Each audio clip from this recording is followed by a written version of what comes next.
What is up, SFL Nation? Tonight, I've got some fantastic news to share with all of our listeners and viewers out there.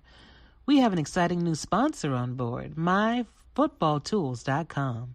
Now, let me tell you, MyFootballTools.com is your one-stop shop for everything Sims football related. Are you a scout or coach looking to analyze your game film with precision? Look no further than the Scouting Worksheet, an essential tool for breaking down plays and gaining a competitive edge. But wait, there's more. Calling all broadcasters out there. MyFootballTools.com has something special for you. The Vocabulary Toolbox. This 11-page PDF is jam-packed with terms and phrases that will take your broadcast to a whole new level. And if you're a broadcaster who needs to stay organized and have quick access to team information during live games, the roster sheet is your new best friend. And now for the big announcement. A partnership with the one and only Jermaine Destro Smith, y'all. You know, all those stunning uniforms and stadiums that you've been seeing on game day? Well, it's Destro who had a hand in designing many of them. Now, his design services are exclusively available on MyFootballTools.com. Whether you are a team owner or player, let Destro help to make your uniform and stadium design dreams come to life in 4K 23 mod with all new Ultimate Custom Design Package that includes 3 sets of uniforms and a complete stadium redesign. Head on over to MyFootballTools.com now and take advantage of this opportunity and take your game to the next level. And because you are a faithful follower of my show, you get 10% off all of your purchases by entering the code SFL Nights. That's all one word, SFL Nights. Thanks goes out to MyFootballTools.com for sponsoring the show. Let's get back to it.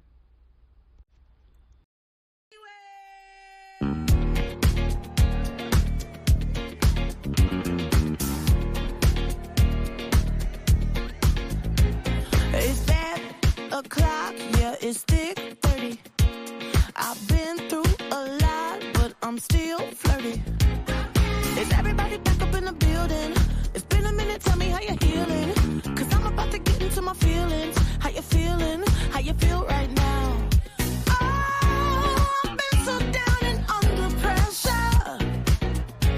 I'm way too fine to be distressed, yeah. Oh, I'm not the girl I was or used to be. I might be better. Turn up the music. Turn down the lights. I got a feeling I'm gonna be alright, okay. Alright. It's about damn time. Turn up the music. Let's celebrate. I got a feeling I'm gonna be okay, okay. Alright. It's about damn time. In a minute, I'ma need a sentimental man or woman to pump me up. Feeling fussy, walking in my Balenciennes, trying to bring out the fabulous. Cause I give a fuck way too much. I'ma need like 2 shots in my cup. Wanna get up, wanna get down. That's how I feel right now. Oh, I've been so down and under pressure. I'm way too fine to be distressed, yeah. Oh, I'm not the girl I was or used to be. But I might be better. Turn up the music. Turn down the lights.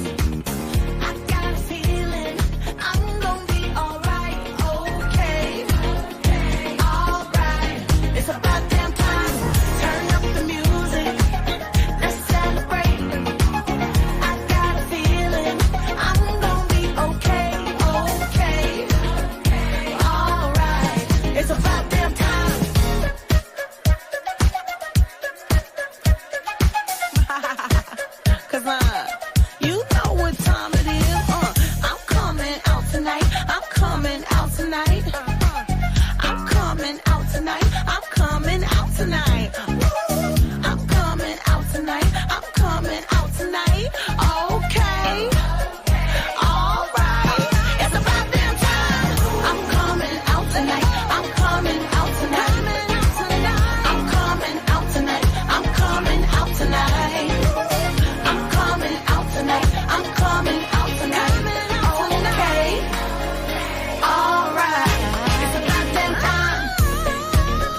What is up?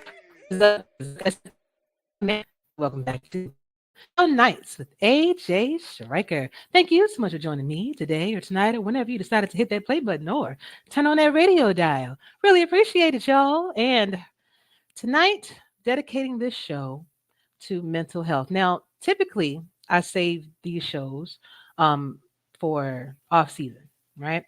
We don't have a lot of things to talk about during that time. Just fill, space.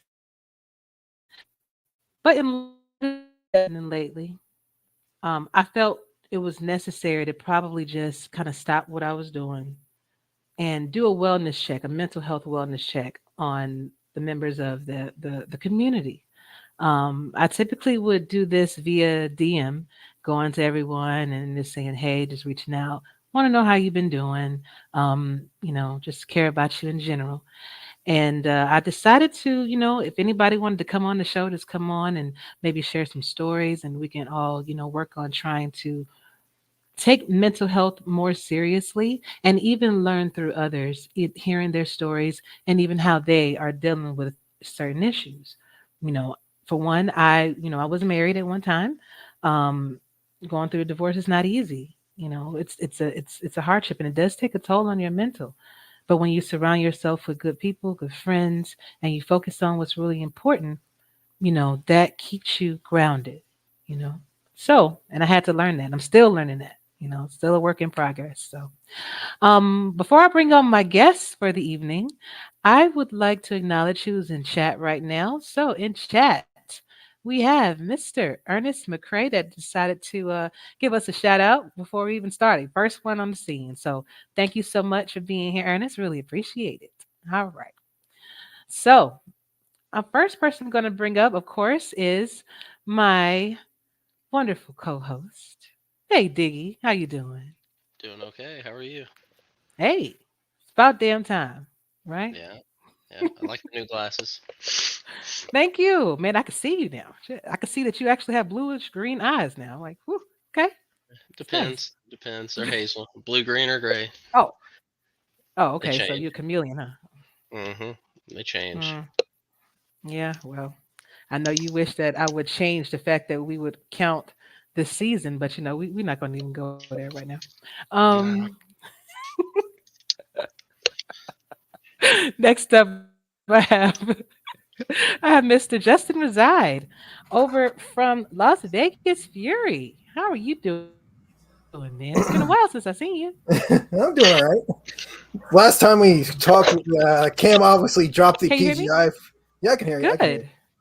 you. Yeah, I'm just saying. Last time we talked, Ashley, Cam left our interview for PGI on the cutting room floor.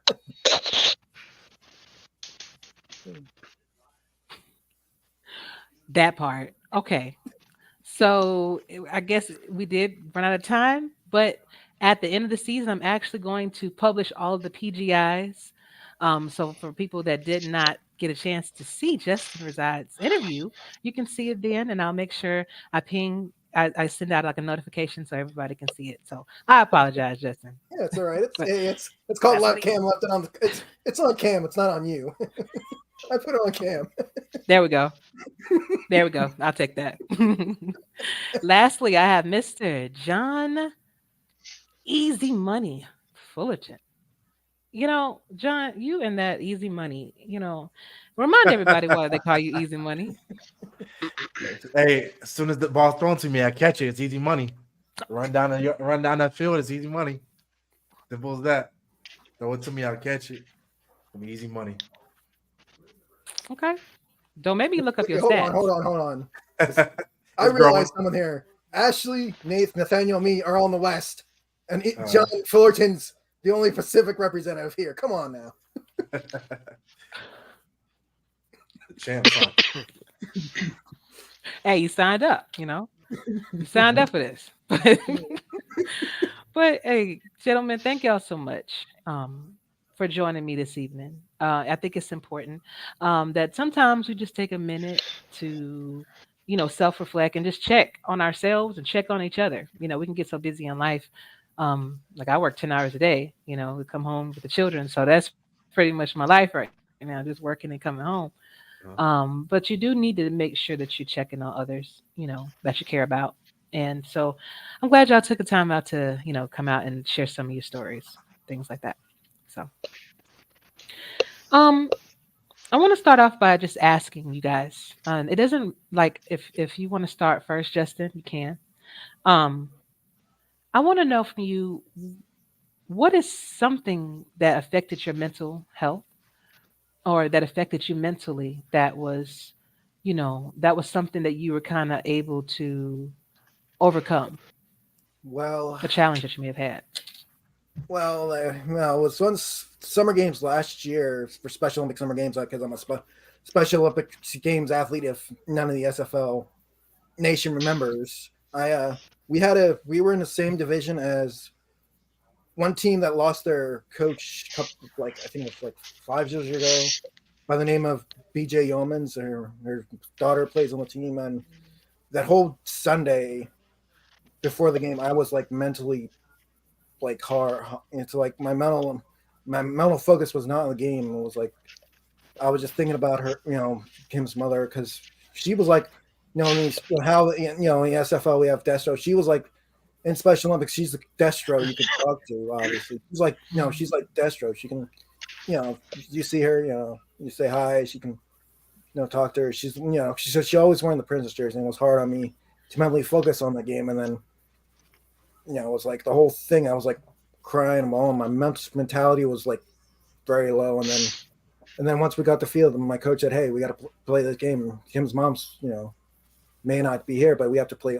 Everybody has to play their game." It's like not one. It's like it's like we're a team. We're not. Sometimes individuality on a team can one person who's mental health is not there can affect the team. And I got my mental strength back, and I was able to play. So Good. Do you remember how, like, what you did? Did you just decided to kind of like breathe and just focus on the task at hand at that moment, or like, how were you able to do that? I listen to a couple like High School Musical songs because High School Musical really I mean, it's like High School Musical. Any of the High School Musical films, it's like makes me bring my mouth. Makes me happy. Makes me cheer up a little bit and feel good about myself. Feel good and remembering that we're all we're all in this together. Obviously, doesn't matter what team you play for. What team you play for. Special Olympics, SFL wise, we're all in this together. Obviously. At the end of the day, that's right. What about you, Diggy? Um, there's a couple things. Some stuff I'm still working through, and then I'll say the latest one was the divorce myself. You know, I put everything into something that the other person she didn't, I guess live up to her end, right? So when you come up with that one, we got kids together, so you just got to keep everything together for the kids and in the long run. I mean, and you just gotta look at it from different points of view, and I appreciate you and Eddie, being there. The SFL family was here for it, and I got my work done, but it's still, it affects you, and the SFL was a good distraction from that. um Yeah. but the main thing was the kids and getting some of that outside perspective of, hey, you did everything right. And that's what hit me the hardest, was I did everything right. I was a good husband, I was a good father, I did everything the way I was supposed to do it. And it wasn't on me, and it was just to the point where it was like, man, I wish I would have messed up. It'd have been easier for all that to go through if I For did you to mess up. accept it. Yeah. Yeah, to move on from it. But when you didn't, it just let your mind wander. You're never going to get all the answers. You're never going to get all the Yep. reasons why or whatnot. You just gotta push on and move on, accept it for what it is. Thanks for, you were in the spot for a reason. She or he, whatever your situation is out there, were in your life for a reason. They just weren't the right one. You learn from it, and you go forward. So that was that one. Yeah. I totally agree with that, man. Especially when you have children. So, all right. John, what about you? I would say for me, it usually just comes from obviously, I guess my career. I don't know if you could say career or basically where I work at. I don't know if maybe people know this. I do work in a prison. I'm a little bit of above a regular correctional officer. Um, you probably know like the big prisons, obviously being in Arizona and things like that here. So, just day to day operations. And then, since I want to say January, I was kind of thrown in a different area of the prison that I knew really nothing about with no help at all. Taking on a brand new task and not having really anything to, I guess, no one there to really show you anything. You just have to pick up everything, from scratch and just roll with it. I guess that's why I'm in the position I am too. Um, so for me, obviously it would be that, working in prison, it's a very harsh environment. Yeah, yeah. It's yeah, it's funny because I can just sit here and laugh about it, but it's day to day. It's something brand new can happen and things like that, and it's just keeping that positivity, at least somewhat positivity going every day. Um, and just I guess just at the end of the day, just keep it pushing. Honestly, just an environment like that. It's a very bad environment. I'll definitely say that even for on my side or people that may have been locked up before too. But you're just fighting through it. Honestly, finding whatever you can to basically push yourself to you know Focus just on. keep on pushing. Yeah, and Yeah. focus on it. So I would definitely say, for me, recently I would say definitely my career. It pays good. I'll say Yeah. that. It pays good. It really does. But then obviously, it does have a little hit on your mental health and just finding those different outlets. And so I think with me asking for you guys to share your stories, mental health can just be something different, right? For Mhm. everybody. It could affect you differently for whatever is happening to you at that moment. And Yeah, so I guess we all just have to try to figure out what method works with us to help boost that, you know, yeah. boost your mental and also boost your self confidence, whatever you feel that you're lacking. So I actually put in the chat, I'm not in the chat, in the description, a couple of websites for people to go to if you have any questions or want to know more about mental health, just getting more information. And some of this information I'm actually going to share with you. I just want to cite my source. I wanted to just people I think I just came up with it at the top, you know what I'm saying? Yeah, yeah, Yeah. Yeah, like one of those. I I got this know. from this side. We're not. yeah. So it says okay, you know it. Mhm. Exactly. Exactly. Uh-oh, we got some more people that joined us. Oh, well, actually, Ernest says before I get started with that, relationships with kids and splits really hard. Feel you digs still working through it. Yeah, it depending on how it was split too, it could be a never-ending thing. Then we have Pope politicking. What is going on, brother? It's always good to see you. And this is Chris Porter. He is correct me if I'm wrong, defensive coordinator for the Canton Classics. Want to say Mhm. he's either on defense. I think he's on defense, but I'm sure he'll let me know. Um, so back to the 10 boosts. So staying active. How active would you guys say that you are? Like physically, do you go out? Do you exercise? Do y'all go and walks and things? Oh, offensive coordinator. Okay, got you. I knew he Put was some gonna correct respect me. on it.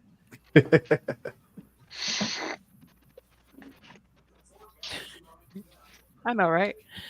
But do you guys find yourselves wanting, like, going out to exercise to kind of alleviate the stress and the strain that you get through your life sometimes? Yeah. Um, I think for me, uh, honestly, going to a gym and just staying active, it really helps a lot. It's just one of those things where I think my method is always to go in the mornings before work or before whatever, just to kind of I guess get ready for the day. And obviously in my environment, I mean, you kind of have to be in some Yeah. physical form just to be ready for whatever that's going to happen. Yeah. And sometimes too, it might not even be working out, but I like to play basketball. And there's a small group of guys that I play basketball with, sometimes weekly, sometimes every couple of weeks or whatever. But either way, that helps a lot.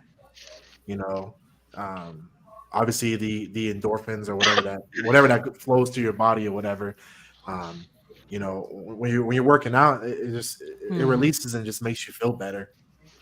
And it could be honestly just simple walk too. I mean, here in Arizona, with the sun, get out and get some of that good sun too. So, Right here. Right here. uh, but, uh, really. Uh, But and that's good. Now, Dick, I know you doing the push-ups. Man, you be out there trying to.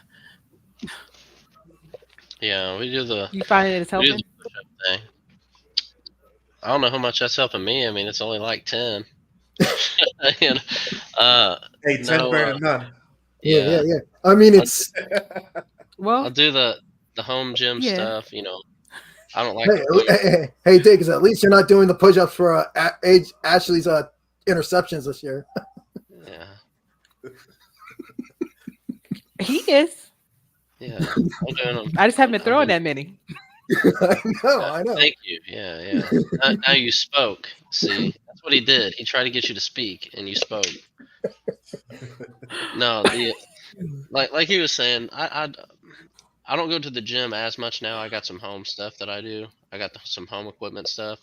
I lucked out, and people gave a lot of that stuff away after COVID. So I lucked out and got some of that. It was, if you can get it, it's free. So I went and grabbed it. I pulled the Eddie Gauge, free, grabbing it. They ain't free, it ain't me, right? Yeah. So I do that. I don't go to the gym as much because I used to go when it wasn't crowded, and it's got to the point now where it's pretty much crowded, and I don't do a lot of the crowd stuff.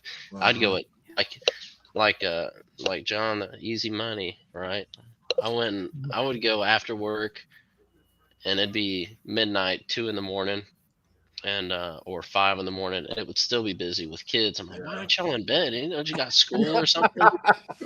Yeah, there'd be kids in there, like teenagers, and I'm like, come on now. So I just quit going. I do my stuff at home now, or I'll play video games. I'll do that stuff. But like he said, you feel better about yourself after a workout. So that's what I stick with. Okay. Justin, what about you? Yeah. It's like I sometimes, if I have a bad mental health day, I go, I stream on Twitch usually. If it's like an off day for me, I stream on Twitch, and it's obviously non-wrestling stuff because I don't want to stress myself out with wrestling commentary and all that during so it's like, if it's like Farming Sim or something like that, I can easily get it play it and stuff like that, and then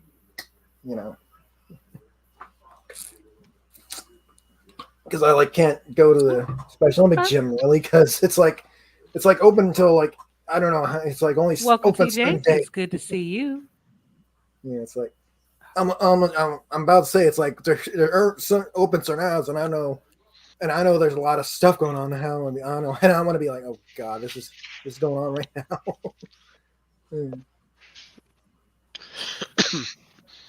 Gotcha, man. Gotcha. Apologies. Sometimes it's like a delay in when I speak and what you guys hear. So if it seems like I'm talking over you, I really don't mean to. Yeah, it's all right. It's all right, Ashley. All right, then. TJ Harper, lots of my favorite people in one podcast. Sup, people? Great to see you, TJ. Cannot wait to have you on too, man. You are long overdue. I done told you. Yeah, I don't have to have an invite. I'll get him on here. Just tell me, hey, I want to come on and visit. I'll get him on here. Good thing. Good thing she spoke over you, Justin. Because if she speaks over me, I'm leaving the show. Yeah, Mr. Nemesis next to me. Yeah. Let me. bad. I forgot your name. Give me that Might name be real too quick. much. There we Never go. mind. Never mind. There Anyway, anyway. So next up, we have the I think one of the most difficult things to do, but it's the easiest too. Talk to someone.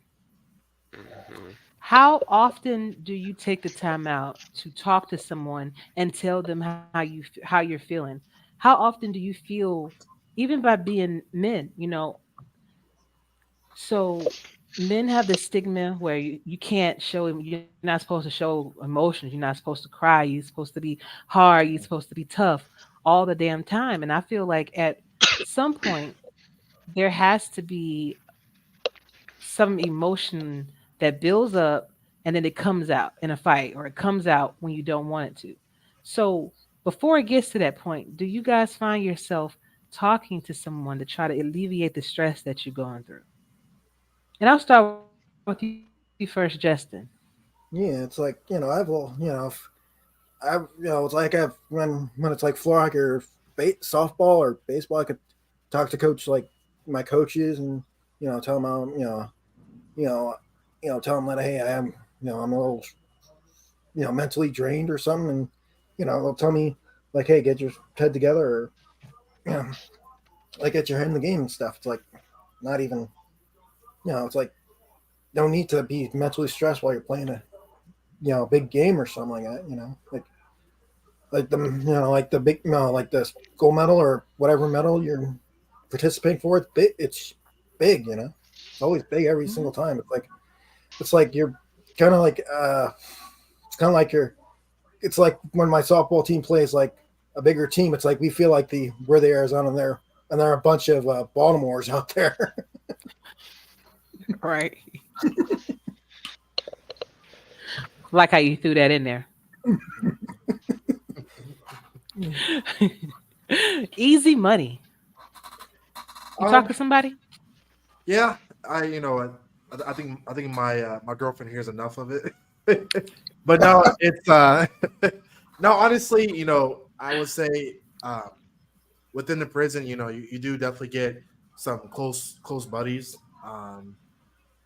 One of the things that I have is I'm in a different department within the prison where sometimes we can go away to other prisons and help out with things or whatever. But basically, what I'm getting to is that you develop, you know, some close bonds with certain people. And I have Mhm. somebody that I speak to, quite a bit here and there. Older guy, say, he's probably like maybe mid 40s or whatever. But you know, obviously another guy too. And you're right. Us men, we don't want to say what's going on. Like you seem to be weak or whatever the case may be. Like you don't. You're a guy. You're not supposed to be talking like that. So with him, is he's definitely been through a lot in life, and I talk to him honestly, like whenever I work because we're on the same schedule and things like that. And I'll tell him what's going on, and then he'll tell me about him and just his past experiences, and it's always good to talk to somebody else because like again I'm only 30, but talking to the older generation too, they can tell you what's up. They've been through certain things. They can tell you how to cope with something, or hey, I used to be in your shoes. This is how I dealt with it. So it's definitely good to talk to some people.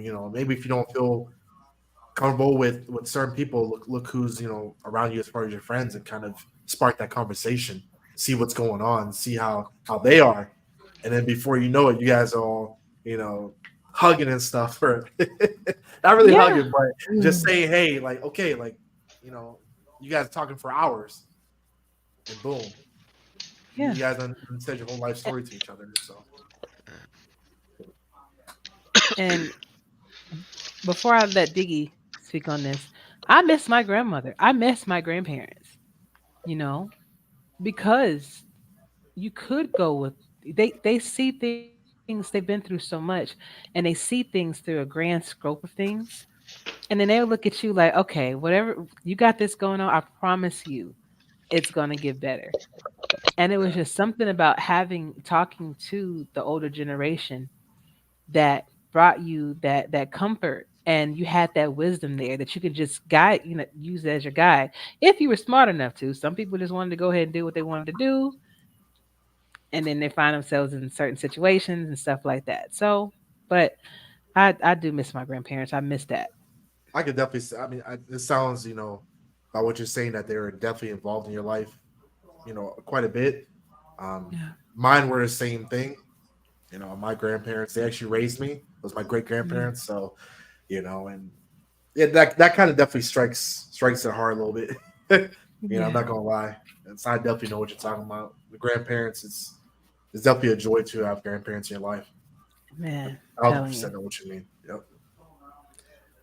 Diggy, I know you talk to me, and I know you talk to Eddie, and but I was wondering, was that enough? Did you have to talk to anybody else to kind of like just help get you through?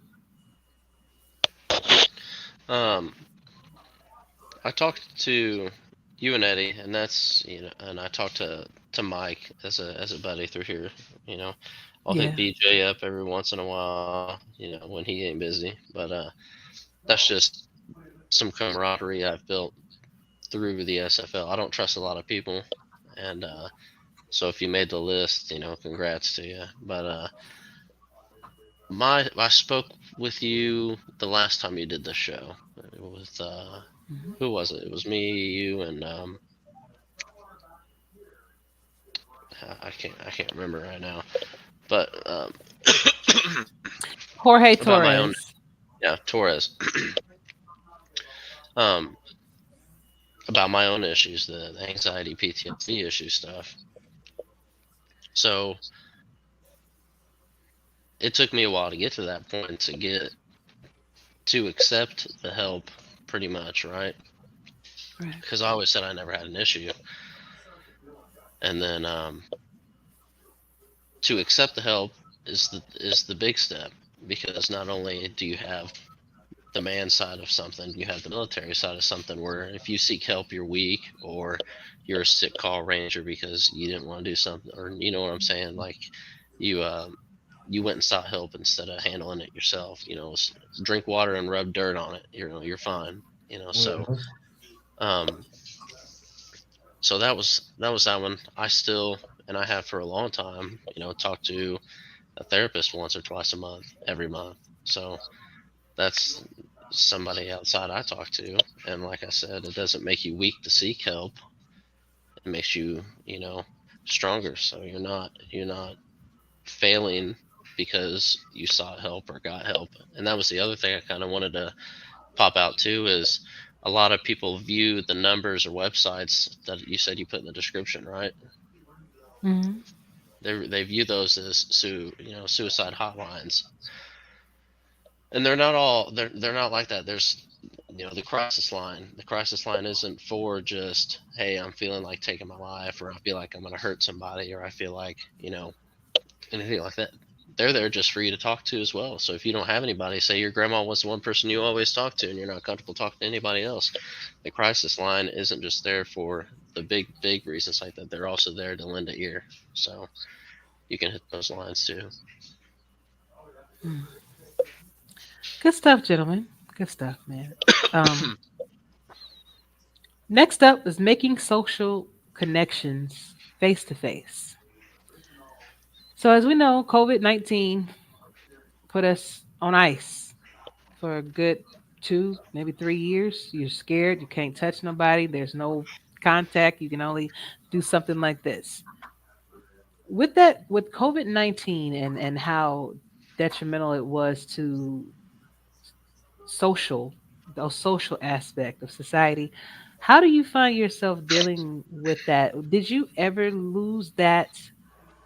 Because okay, some people might have been social butterflies at first, right? And then when they got into that shell, now they're in this shell where they're kind of afraid to show people who they really are or things of that nature. So I'm wondering, did you guys ever experience anything like that, like especially after COVID-19, or maybe even being in the service for a minute, where you had to be trained one way and now you're coming back and now you have to acclimate, and the stresses that come with just trying to be normal again, you know? And Diggy, I think I'm gonna start with you first on this one. Us, as far as coming back home, yeah, there, or even just the military mindset in general. Sometimes it's you can't talk how you talk there in front of the civilian world. There's Mhm. a lot more cuss bombs in there, and even in the correction side, because I did the police department and corrections for a little bit as well. So I mean, they've got their own verbiage. They can't talk and joke around like they do, and a lot of it is you can't joke either because it's a lot of you see some bad stuff. So you see some nasty stuff. So most of your jokes are quite disgusting in the public's eye. How can you joke about Mhm. that? How can you laugh about that? Well, Mhm. it's better to laugh about it than anything else. So it's just easier, and you do some borderline stuff while you're in there. You know what I'm saying? Joking around with each other that is not Mhm. socially acceptable anywhere in society. So um, there's that part, and if you ask opinions, you just need to be prepared for the view of the military mindset or somebody with that mindset's opinion. Um, I'll give you an example. There was a video that came out early 2000s where some special forces guys used the restroom on some people that they had eliminated, right? Mhm. And this lady that I worked with said, "That's disgusting. What do you think about that?" I said the guy that recorded it was an idiot and should have just done it and moved on. I can't believe you would say something like that. I said, "Well, you're viewing it from your side. I'm viewing it from they do this to us, they do this to us, they do this to people, they do this to everybody else. They don't like you. It's so what they did is elementary to in my eyes to what's been done the other way. So just some of the things you say or thinking aren't the same as the civilian side. So it's kind of you got to really transition that back, and sometimes you never get back. You always keep it. I mean, John will tell you he'll probably keep that joking around mindset for a long time. But as far as the social part goes, I feel better in my house. I don't trust a lot of people, like I said. I've got one guy here in town that I would let come over and play with my kids or have the kids play with his kids. I stay to myself. I don't really talk to the neighbors. And this is acceptable and enough for me, if that makes any sense. This is face to face for me. Yeah. So this is, like I said, this helped me through a lot of my stuff. So this family, is the family. Okay. And it is about how you, like you say, kind of unlearn the things you learned. If you were taught something that may not have been the right thing, and whether it's military, whether it's just real life, you may have just been given some bad advice, and now you are taking that bad advice as law or as the rules or how things should be and things like that, and you're going around here and thinking, the wrong thing. So you have to unlearn that. And I can understand how that could be, especially from the military side of things, because I had family members that were military and they would tell me that basically it's a situation like, hey, you all right? You good? Okay, go back out there. But if it takes 6, 9 months, to train you to be something that you weren't, why wouldn't it take that same amount of time to normalize you again? So normalize, right? I I just that's actually that's actually kind of a sore spot for me because I've seen my family members suffer from things, and you feel horrible because there's nothing that you can do about it. Some of the stuff they can't even talk about. So I can understand how that could be a mental stress and strain. And switching gears just for a second, Justin. Well, I mean, Special Olympics during that whole COVID was shut down, and the only way we could meet it, see our fellow athletes, it's through this. And then when we opened backed up, we kind of it was kind of exciting, but kind of hard to get to adjusted back seeing face to face because I was because nervous. yeah, because we Yeah. all had to go through COVID protocols. Mhm. Some of our game, and then like we have COVID protocols and all this stuff, and had to fill out forms before we see face to face. It was like a whole bunch of paperwork there. It's like, it was a whole bunch of stuff to get back to the social side of face to face, seeing our fellow athletes and stuff, and competing again.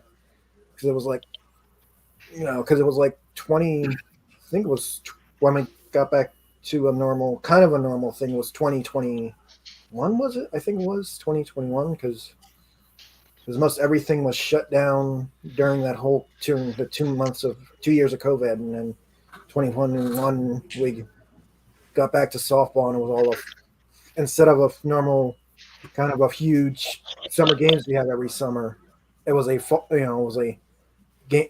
I even have the T-shirt I have in the thing. I gotta if I can hang on, let me go get it for a second. Yeah. Do you think?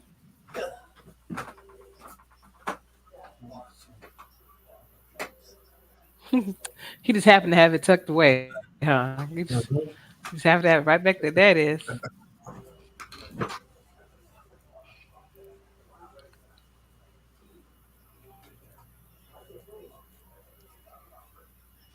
Yeah, this is the shirt that we came when we came back from, when we got back together COVID, and has a little saying on the back. It's like it says the comeback is stronger than the setback, and obviously COVID Hey, was our setback. Mhm. major. Yeah. Okay. Love it. How about you, John? During COVID, it was kind of like I guess the opposite reactions and things like that.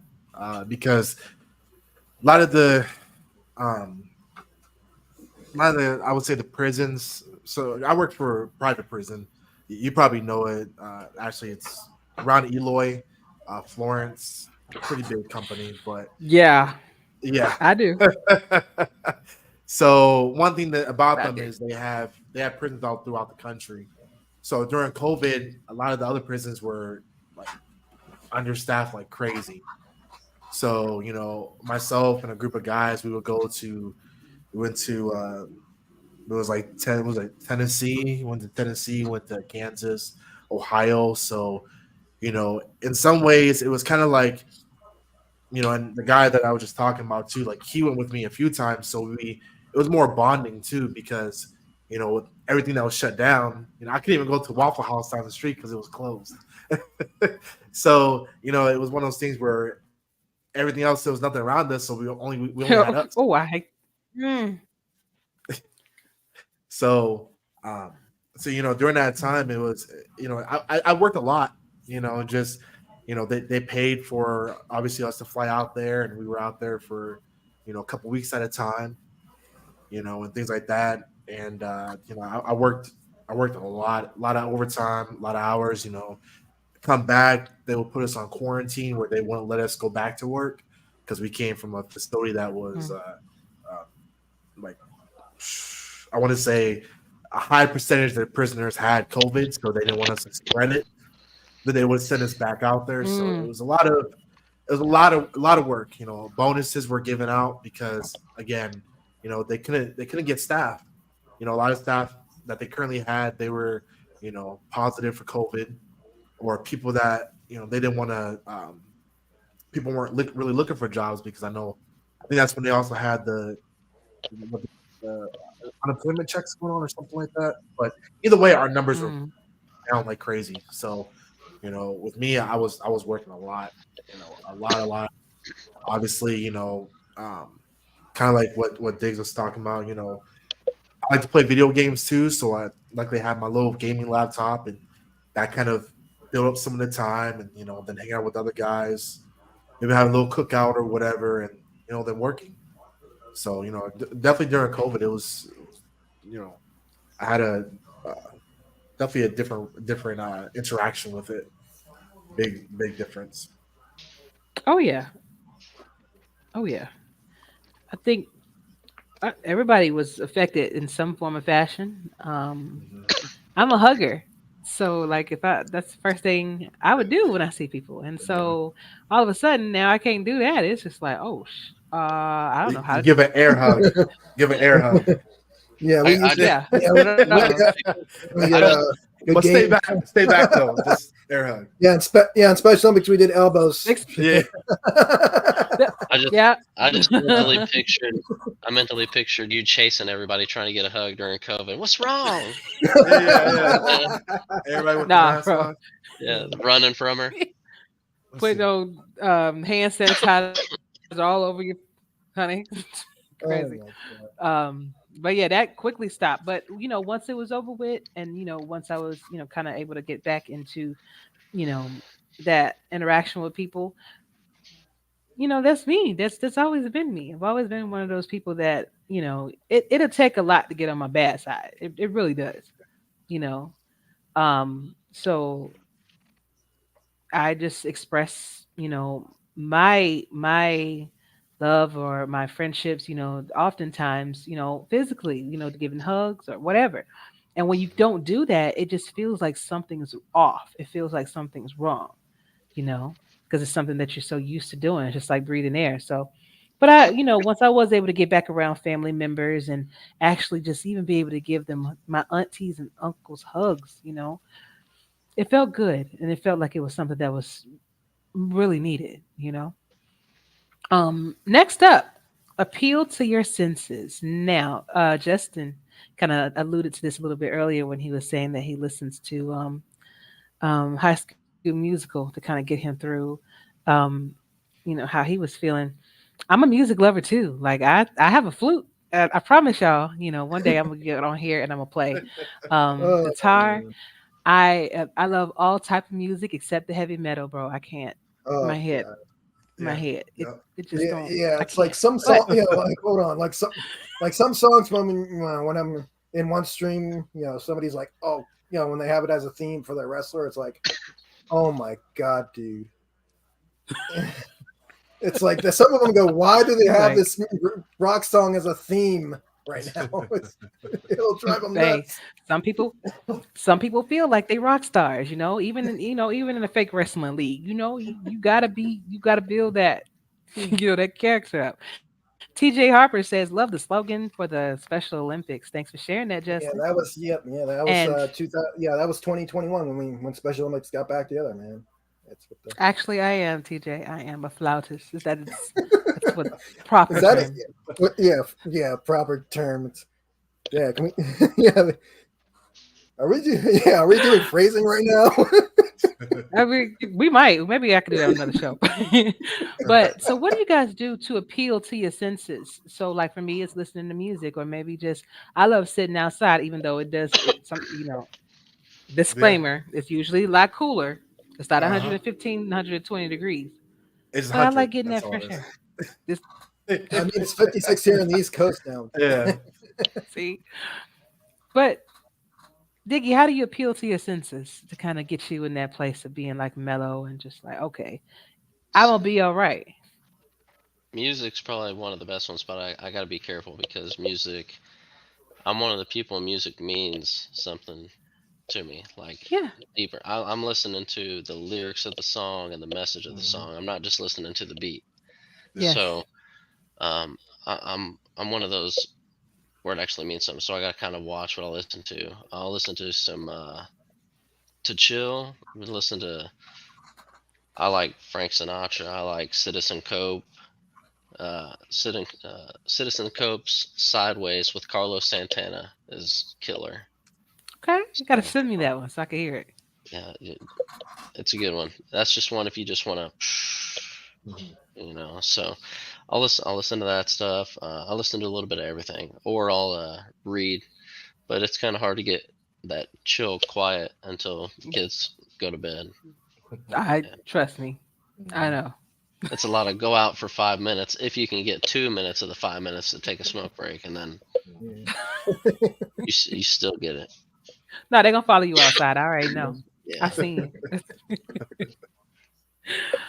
Okay, so music, it seems like that's the winning thing. Justin, of course, the music helps you Yep, to yep, kind of mellow definitely, out. yeah. That's Okay. and yeah, it's like a lot of that, and when you're especially when I live in a state where you always hear like my local, I think it was like my local radio station always plays Bon Jovi, Springsteen.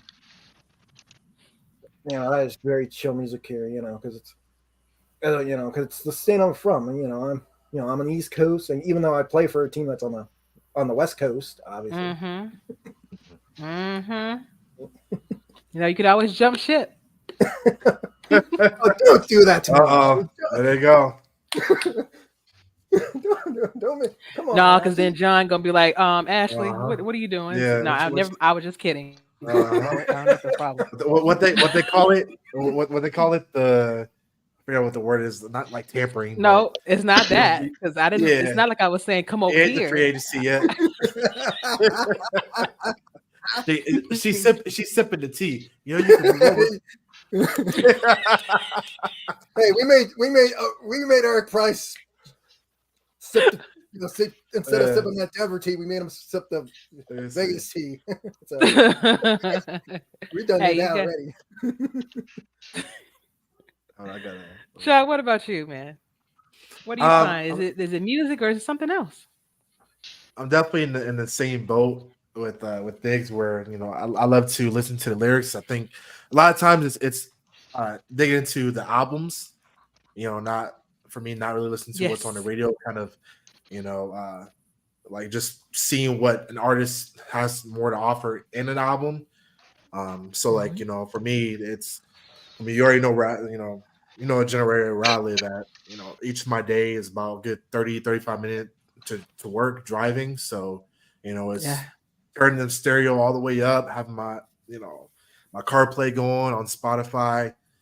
I love a little bit of rap, hip hop, R&B. It could be one of those days where I had a busy ass day, and I just want to jam out to some Keisha Cole. You know what I Yeah. mean? Yeah. Or I might want to listen to some J Cole, or things like that too. It's just it's obviously going and coming from work, and just definitely just listening to music and just zoning out. You know, um, Obviously, I would say my other thing, kind of what Dick said earlier, is playing video games. I was able to kind of um, upgrade a computer that I had been working on, and obviously now I'm playing different video games and things like that too, and that's a good kind of break away from reality too. And Hmm. it just keeping your mind busy, like I say, just kind of Indeed. getting your mind off of things and just kind of doing it that way.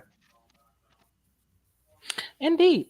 I think the lyrics to a song is very important too. Like I'm a Stevie Wonder fan, and I will say to this day, Stevie Wonder's best songs you have probably haven't heard unless you listen to his whole albums. You know. Um. So if you it definitely takes you places, and that's a good thing. That's for you, Ashley, right there. Huh? What?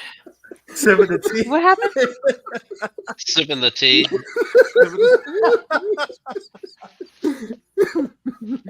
See already. You got. Somebody clip that right there. There you Hmm. Just don't playing sipping tea in the hood, all right? Because that is the first thing I heard in my life. Let me guess. I'm sure somebody's gonna clip just that part, and then it's gonna be go. thrown out of context. I already know. Ask him how long he's had that lined up, waiting to use that. Probably How long you forever. been Yeah. sitting on that? Probably Uh huh. Already. forever. Man, y'all are nuts. Um, food. Food. Do you Oh find yeah. that eating certain things help boost your mental health, or maybe even the way you feel? Some people say chocolate. I know. For me, Mm. you give me some dark chocolate, I missed a good bar or something like that, and I'm having a bad day already. Yo, I might be all right. I might be all right. Whatever I was thinking about, I'm not. At least for as long as that chocolate bar lasts. So, you know, I so can I'm make this one. wondering. I can make that quick. Make that. That's all food. It's That's all all. food. All food. Pizza, hamburgers, Chinese. Mm. Oh, any of it. Okay. Any of Hey, it. Bo.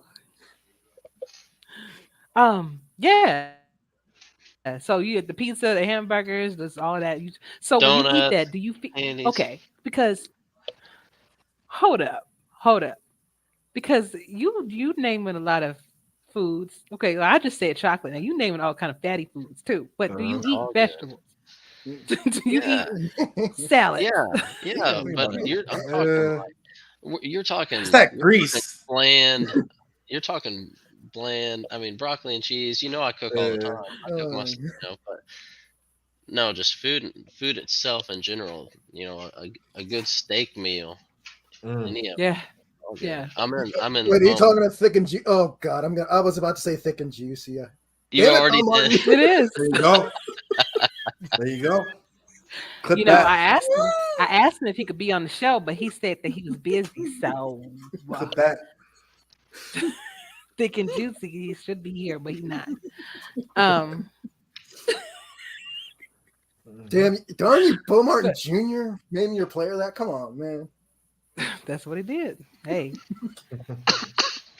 that's his money. That's his player. I think it's actually quite. Well, he told me the story. Oh my god! If y'all, you gotta listen to that podcast, or even if he was on, I would tell him to tell that story again as to how he came up with thick and juicy. So, Man. oh, that's Uh, yeah. But John, so well, no, Diggy, were you still going as far as like I, what you? we could go for hours naming foods. Just You say just We can you go don't have for grease. Justin. just grease. Yeah, The just bag grease. has to be greasy. Lord, yeah. Good God. Uh-huh. John, Uh, John, you too. Grease. Um, yeah. Well, I think one thing that I do love is it's a chocolate. Chocolate is definitely good. I love me some good old cheesecake though. Like, you get just you know, I'm just gonna Wait, say it, but get a what? big, this will big, make thick slice of this cheesecake. Ooh, this will make or break our this will make or break our friendship. Okay. What?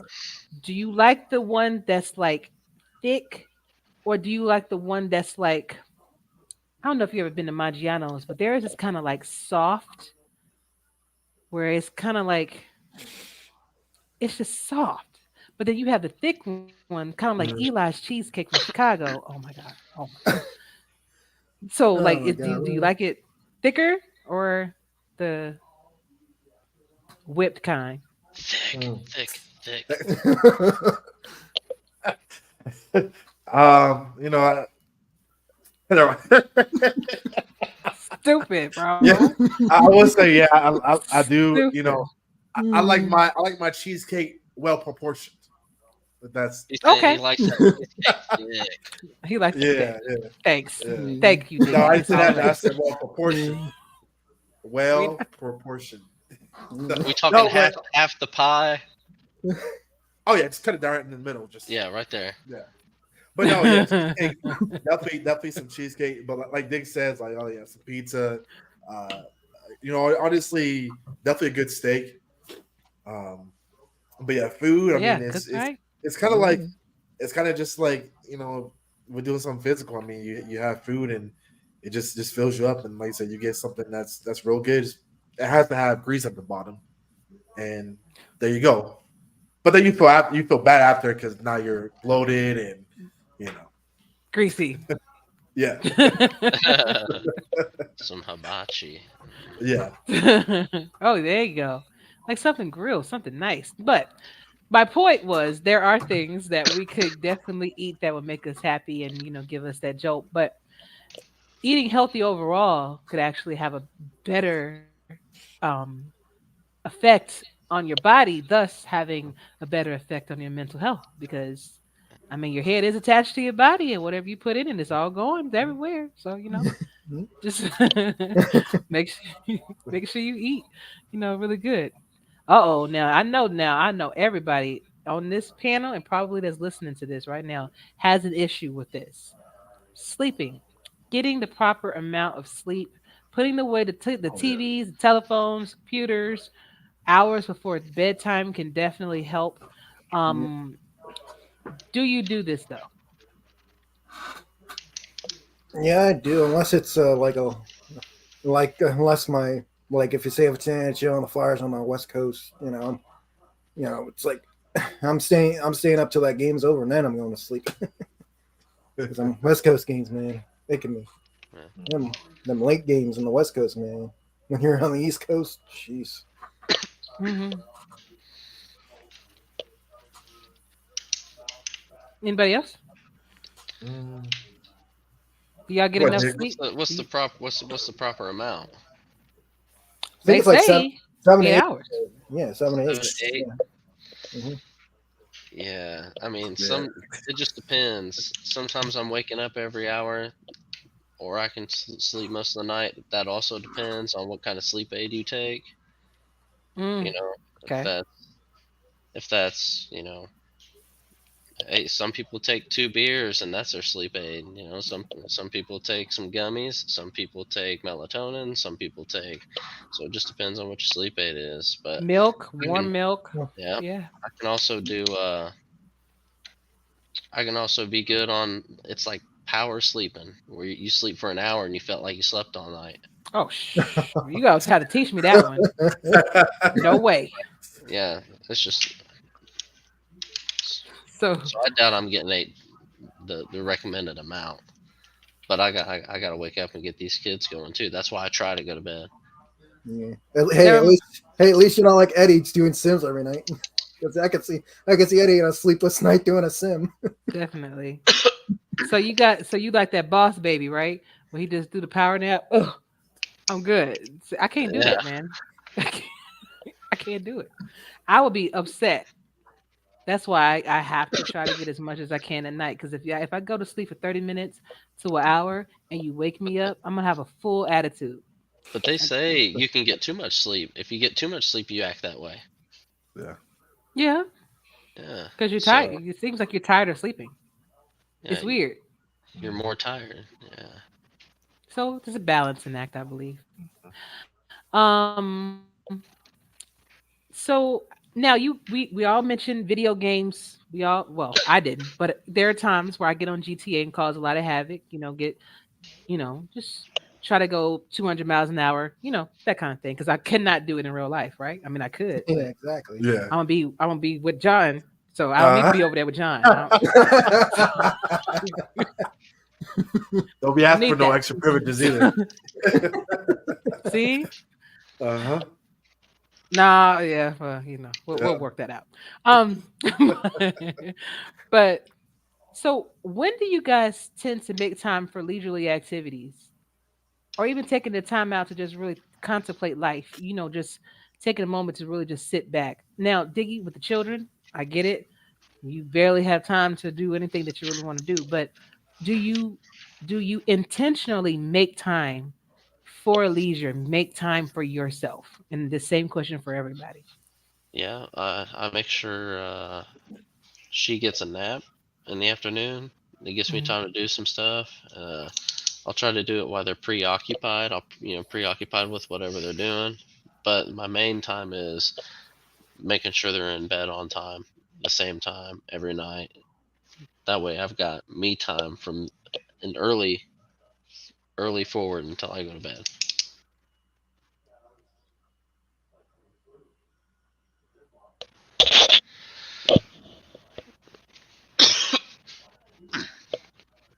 Oh, you're muted now. There you go. No, Mr. Bo Martin Jr. says, "Oh, Here we AJ, go. I sent you a message asking you to come on. There you go. That is. It's in the chat. Come on. Mhm. Bring yourself on up here. I was gonna say something else, but I'm not on that show. So bring yourself on up here."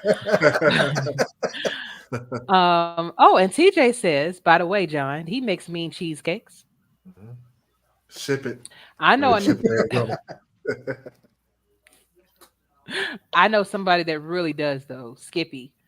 When Oh we yeah. went Oh yeah. to when we went to the convention this year. Well, I guess I don't know if Bo is coming, but I did put it in the chat if he decides to. She made this cheesecake, and I always asked her, please, just I would love to taste it. I would love to taste it. She brought some, and when I tell Uh, you, that has to be one of the best cheesecakes I've ever had in my life. And she literally just started making them. Mhm. Beautiful, yeah. I don't even know how we got back on that, but um, I blame you, John. You had something to do with that. I know, right? I thought we were gonna blame Chris Curtis on that one. If he was here, if he was here. So, when do you guys make time for yourself? So, Diggy, I know you were answering that. Did you finish that? Yeah, I finished. Hmm. John, what about you? When do you make time to be Um, leisurely? yeah, I mean, it just really depends, I guess, what's going on, for the week. Where if it's making time because I also have a couple daughters of my own too, and Mm, just kind of seeing them and uh, obviously working too. Kind of like I'm in the same boat as you, where my schedule's 12 hours a day. Um, there's some days I could work on my day off. So then, it could be where I could be working 5 days where it's 12 hours. Maybe a few of those days are 16 hours. And what is sleep? So, hmm. maybe it's before I go to bed, maybe checking on, the league and see if anybody's, talking to trash to TJ or whatever.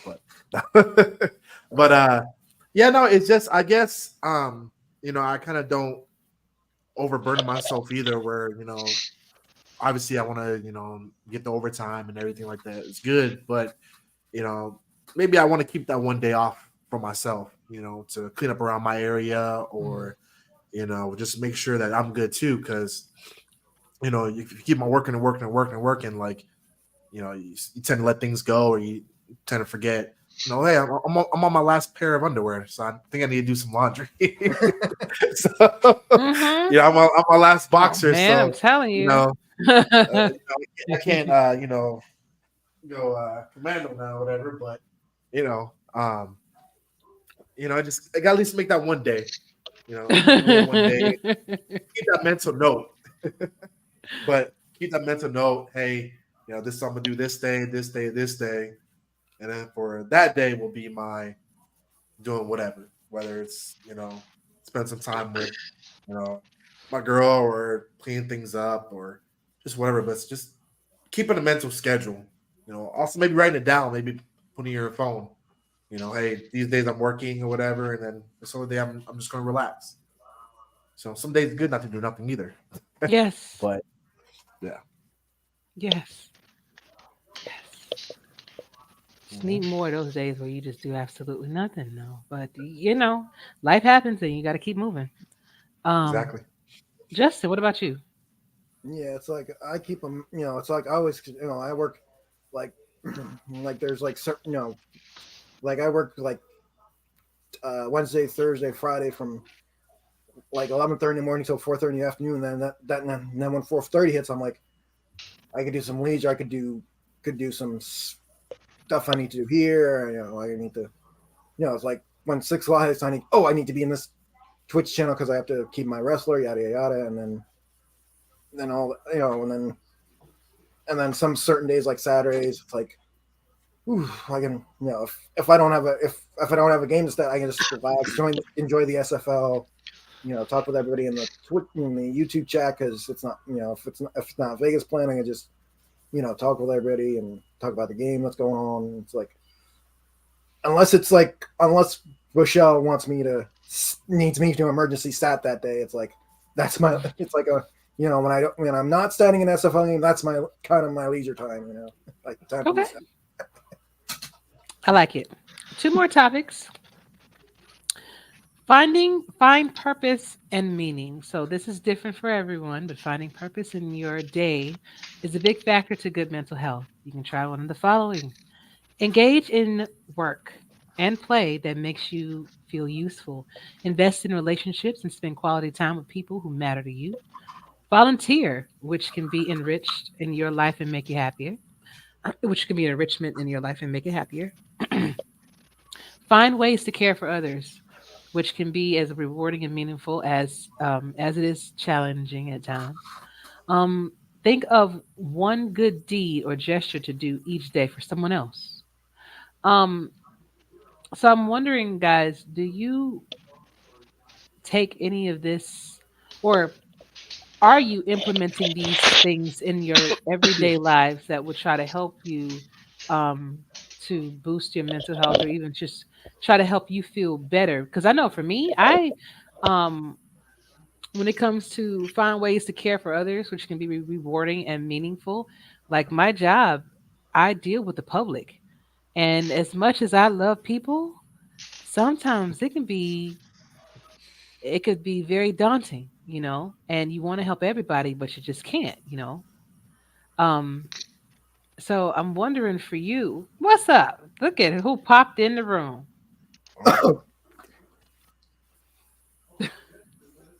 He trying to get it together. Can't you muted? What up? Not Oh, much, man. What's going on? Chilling. Eddie Gage, Chilling. everybody. Good, man. Good. Um, so actually, I was just in the process of asking a question, but since you only got a couple minutes, and I'm grateful that you were able to come on and just, kind of share some things with us. What can you just tell us one situation that may have happened, or you can tell us a couple if you feel comfortable, that have happened in your life, that may have caused mental distress with you, but you are either working through it currently or you've already overcame it, because the purpose of this show is to kind of show that we all go through things, but it's okay, you will, and you can overcome it in the end. So Mm, for me, it goes back years to when I was in the military. Um, I was I served as a tank driver, and I entered the U.S. Army right before Desert Storm kicked off. And sure enough, my name got called and got sent to Kuwait and served over there. And it was a nerve wracking, because I didn't tell my mom. Heck, I didn't tell anybody that I was over there. They thought I was still in Europe, in Germany. And so, because I knew my mom would be crying all the time and worrying about me. So I didn't tell anyone. In fact, they didn't know I was over there until I got back to Germany that I even was over there. And so that kind of weighed on me. But once the war kicked off, I did deal with some stuff. Um, as a result of that, being in that environment, knowing that my life could be taken at any time. And I'm not gonna get too into it, but some stuff happened. And as a result, I used to have, nightmares and stuff like that. And um, there's been times in which I would, envision I was back over there. And on occasion, I would scare the shit out of my wife. In fact, one day I didn't know it until after the fact, but I like elbowed her, I punched her or something. I don't remember because I thought I was, over there dealing with that, and I was awakened by her punching me back because I she didn't bet you. know why I was hitting her, and but I don't have those that I can't remember the last time that's happened to me. It's been years since that happened. But the way I deal with it is I try to just forget about it. A lot of my army buddies and even some of my friends and neighbors who served, they mention the military all the time. I remember back in, you know, '08 or '09, we had to go on this mission for this and mission for that, and we had to do this and had to do that. I don't talk about it. People who are recent friends of mine. Most of them don't even know I ever served because I don't bring that stuff up. I don't talk about it. I don't reminisce on it, the good or bad. I just refuse to talk about it. In fact, when my daughter talks about it and she brings up like acronyms and stuff like that, I'm like, wait, what the heck is that? Because I didn't totally forgot because I just try to tune that Mhm. part of my life out and just move on. I'm not saying it's not okay because I know a lot of people who do it. Diggs brings it up sometimes, his experience in the military. I'm just telling you what works for me, and what works for me is just putting it Mhm. behind me and keeping it moving. Okay. Gotcha, man. Um, and thank you for sharing that. We were all kind of sharing stories of things that we went through, we were able to overcome, or we're still working to overcome, and basically going through 10 different tips on how to boost your mental health, because with COVID happening and people being stuck in their houses, with divorces, with people, losing people, it's just been so much that's been happening this year. It seems like, I mean, of course it happens all the time, but it seems like it's been a lot happening this year, even with our SFL community. Like, we have people that have lost their homes. We've had people that, of course, lost family members, and it just seems like right now was the time to be able to just check in on everybody,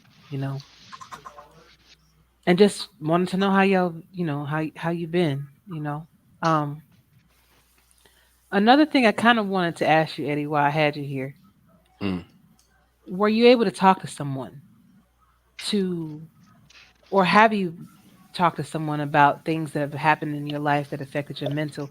Have you ever felt like you could? Because I was explaining to these gentlemen that, for men, you guys have that stigma where you must be strong, you must not show emotion, like everything has to be all, gung ho, and I want to know, were you able to talk to somebody and actually get that help you needed to,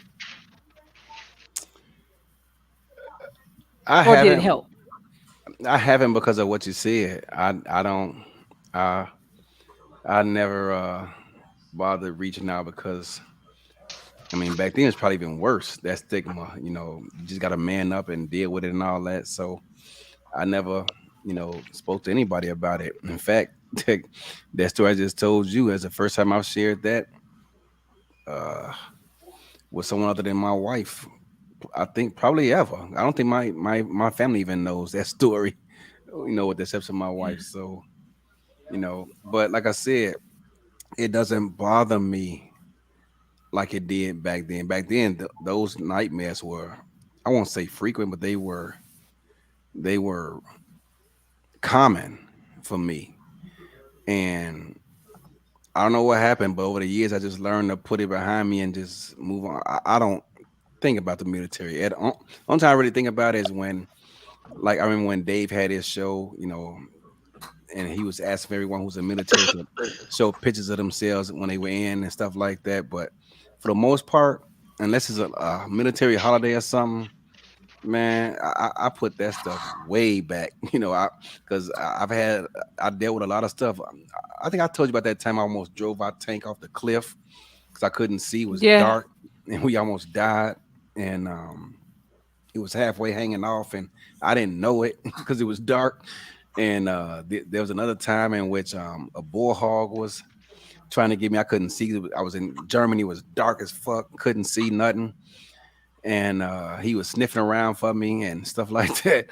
And then there was times, and one of my guys in my unit, he was having a heat stroke or something. I don't know what the hell was going on with him, but he started shooting this M16 off in the air. Told me, I want to go home, get up out of here. And they got him up out of there, because he was a risk to everybody else. And so, Heck yeah. um, I mean, one time a round came in, a projectile, and I think it landed like a mile and a half away from us, and the ground was shaking and whatnot. And I was just thinking about, man, my family, my mom don't even know I'm here and stuff like that. It's just, mm, yeah, I just keep it behind me. I don't even bring that stuff up. To be honest with you, Yeah. the one I good thing agree. about the military I did like was when I was boxing. To me, that was like my outlet because I was, too old to play football, But I shouldn't say too. I really wasn't. But I wasn't playing. uh, Um, what's that word I'm looking for? I wasn't playing collegiately anymore. Them days was over. But boxing gave me that outlet to do something else to compete. And if it wasn't for that one boxing coach, when I was in the gym one day, he saw me playing basketball. And he said, "Man, you got some nice feet. You ever thought about boxing?" I'm like, "Hell no!" My dad used to box, and I ain't trying to get hit upside the head for free. Fuck that. But This is live, by the way. sorry, my bad. Hey, got to turn it down a little bit, You got it. a little PG, Yeah, you know what I Eddie, mean? Chad's not here to steer you in the steer you. They'll be to steer you up there. Sorry, I lost. I'm thinking I'm on my own show. My bad. You got to say stuff, But replace it with stuff. I wasn't trying to get hit upside the head for free. And so he said, you don't have to fight. You just come in and just work out and, use it to work out and stay in shape. I said, okay. So I did that for about, I don't know, about 8-9 months. And he said, man, you really should just spar somebody. I'm like, okay. So I did that, and dude kept hitting me in the face, and my head kept snapping back. I'm like, man, what am I doing wrong, bro? And he was telling me, and the more he was coaching me up, the more I kind of fell in love with it, because my dad was always trying to get me to do it, because he fought as coming up. He got us as high as Golden Gloves, but he was always trying to push it on me. I'm like, nah, man, I want to do that. But at some point, I began to fall in love with it when I was in the military, and that led to me starting to fight as an amateur, and I loved it, man. I mean, if it wasn't for me meeting that young man, I would have never had that experience. So, yeah, and they come in handy sometimes because people like to try you, but yeah, that part of it I love, but everything else they could have kept. They can keep that. I feel you. I feel you. Because that was another thing, being active. So finding, being active with the boxing thing kind of help you through that kind of stuff too. So, all right, I'm gonna slide over to Bo Martin Jr. for a quick. Now, Eddie, I do understand, that you're on a time restriction. So, whenever you have to bounce, you can just do it, and I understand. But if you can stay and maybe answer a couple more, that's cool too. So, however you want to do it, brother.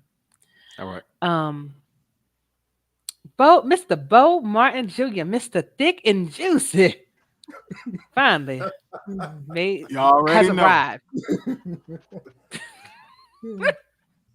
What's Thank you for going being on, on, man. I really everybody? appreciate you. Oh, absolutely, absolutely. It is my pleasure to be in the building. Hey, man. What's up, Good, Eddie? good, good. What's going on, fam? Hey, chilling, man. You know, it's every day you with the doggone, who is it? Chad Alamo City. Rowan. Every day with Alamo City is the bomb. So Oh Is that God. the new segment? Oh man, get that up out of here, Oh my dog. God. Get- We have to hear the guy that say that from the guy that's 9-1 right now and second in the standings. Come on, now. exactly. I want to hear that. hashtag boom.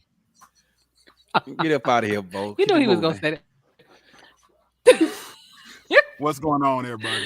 So, Bo, hey, man, we just here talking about how the mental health Right. and the stress and strain that happens to you and how you deal with that. So my question to you too, Bo, is what I've asked these gentlemen, how what was something that happened to you that affected you mentally, that you may still be able to, that you're still working to overcome, or that you have overcame, like for me and Diggy, been through divorces, with Justin losing someone, so those are just some examples that we have. Oh, I didn't even touch on that one. Go ahead, my bad. Go ahead.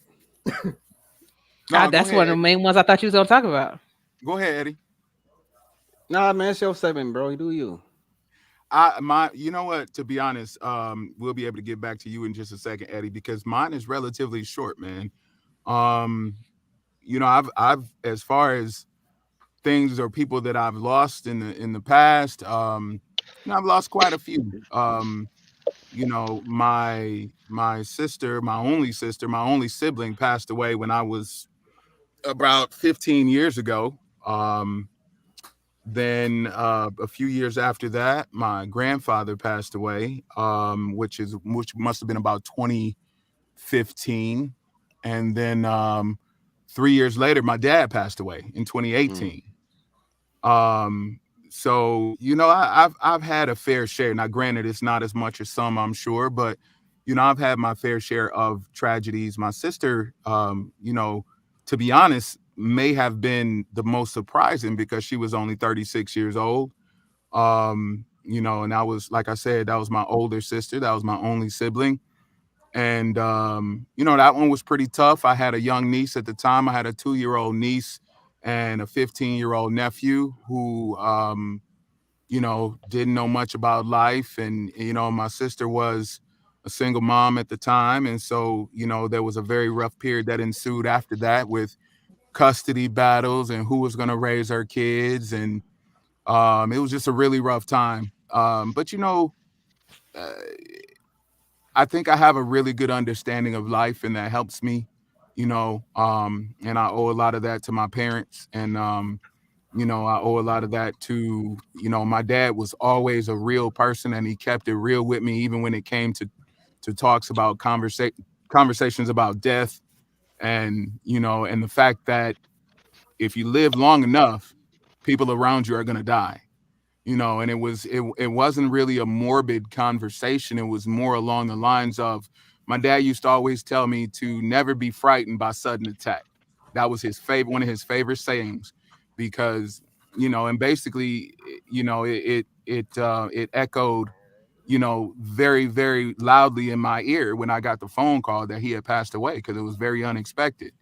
But I say that because, and I can say that because I had had a conversation with my dad 3 days before he died, and I'll never forget it, because my dad had, as he had gotten older, he wasn't as strong. My dad used to be, he was one of the strongest men I ever knew. Like, he could just lift a refrigerator by himself and throw it on the back of a truck if he felt like it. But as he got older, his knees began to give, his back began to give. He got, and he couldn't necessarily do the things that he could, and can y'all still hear me okay? Yeah. Mm-hmm.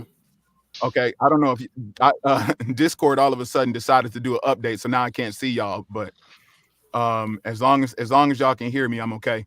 But Yep, you're good. okay. So anyhow, I was having a conversation with him, and he was telling me how disappointed or frustrated he was with what his body was going through. And I told, I kept it positive, and I said, you have to shift your life's focus from what you were able to do physically to what you're able to do now mentally, and the life experiences that you have that you can now give to people when you're in this season of your life. And even though you're not necessarily in the summertime, there's a beauty now in the fall of your life. And so it may not be as, glorious as everybody likes the summer, but now that you're in this fall of your life, there's a certain beauty in it. And so you can now present your life from an aspect where somebody who's much younger cannot view. And I told him how much I loved him. And I said, I'm excited. I told him, I said, in hindsight, it's so ironic because we had never had a conversation like this. I told him, I said, Dad, don't give up on life. I said, you got at least another 15 years. And 3 days later, he was gone. Mm. And I rest comfortably knowing that my dad knew how I felt about him. He knew that I loved him, and and I just hope that that I'm really happy that I had the chance to have that conversation with him, and I don't have any regrets in that respect because he knows how I felt. So with everything that I've been through, long story long, because y'all know I get long winded, but I try to stay relatively positive about life and its experiences because there's an experience in everything that we go through, and so you try to take whatever whatever life gives you. Imagine life as um, fishing for gold, and when you're fishing for gold, when you scoop up that dirt out of water, all you can see is dirt, and you just got to through all the dirt. Sometimes you come up with nothing, but every now and again you'll find a diamond, and that's what's got to keep you going. Good stuff, man. Good stuff. I feel like somebody needed to hear this. Somebody needed this time. Somebody, maybe it's one of y'all. I don't know. But I feel like somebody that's listening to this right now definitely needs to hear everything that everyone had to say. And Eddie, I'm gonna let you share with us um, in a second. But this is why I do stuff like this, y'all. You know, I as much as people get on my nerves sometimes, I absolutely love people in general. You know, and I have a genuine care for humanity, and sharing these stories helps. You know, it helps people even look at things from a different scope, a different perspective, and maybe even trying to implement some of the things that you guys are saying right now in their own life to kind of help them through the pain or whatever they have going through too. So, but Eddie, you wanted to add something. Um, I don't know how this skipped my mind, but uh, some of y'all know this already, but um, in my early teenage years, up until the time I left for the military, um, I did some things I'm not necessarily proud of to provide for my family. We, before this happened, got evicted out of two separate places. Both times occurred during the Chicago winter. It was cold as fuck. And the first time it happened, I was too young to know what's going on. And I came home from school and I was like, Mama, why is our furniture outside? And she was like, Well, we moving. And I said, Well, moving where? And where's the truck at and all that? And she's like, Oh, they'll be here soon. Just hold on. And, she was just trying to comfort me and not put me through that stress of what was really happening. And, the second time it happened, I'm like, I, I, I, I was having a hard time dealing with it. And, up until the end, it's been many days in which my dad will watch us eat, but he wouldn't eat because we didn't have it. And even then, it wasn't the best of situations. And, oftentimes we had cereal with no milk, it would be water. And we would put sugar in the water and we called it sugar water. And that was our breakfast. Oftentimes our lunch was a free lunch we got at school and we wouldn't eat again till dinner. Sometimes that was freaking like a can of beans or something. But at the time, I really didn't think much of it because I was younger and many families, in that area went through that same struggle. So I thought it was just a thing. I'm on a podcast. And so, it wasn't until one day my dad put me in the car and I said, Where we going? He said, Don't worry about it. And we drove to the suburbs and I'm like, What the hell we at? And he said, and man, the streets was smooth and paved and everything was just looking good. And he told me, he said, This is what I want you to work hard for. And I'm like, because before that, I never seen, I thought everybody lived the way we did, you know. And so that was new to me. And but after that second time, we got put out, I said I gotta do something. And so I did what my dad told me not to do and did things to take care of us. And when my mom found out, she was pissed. But I said, Well, here's the rent money for the next 3 months. And after that it was all right, well, just be careful out there, and I lived that life and then kind of got pretty darn good at it. And along with that comes jealousy and envy. And sure enough, one day I was at a car wash with my best friend, and it was like Beirut up in there. And I didn't think we were gonna make it out of there. There wasn't like no way out. And this dude, my best friend, he says he looked at me. He says, "Man, Just promise when you get out of here, you're gonna make some of yourself. I'm like, dude, what are you talking about? And I don't want to divulge into it, but he took a few in the chest, one in the neck, one in his thigh, and a couple on his face, and literally sacrificed his life so that at least one of us could get out of there.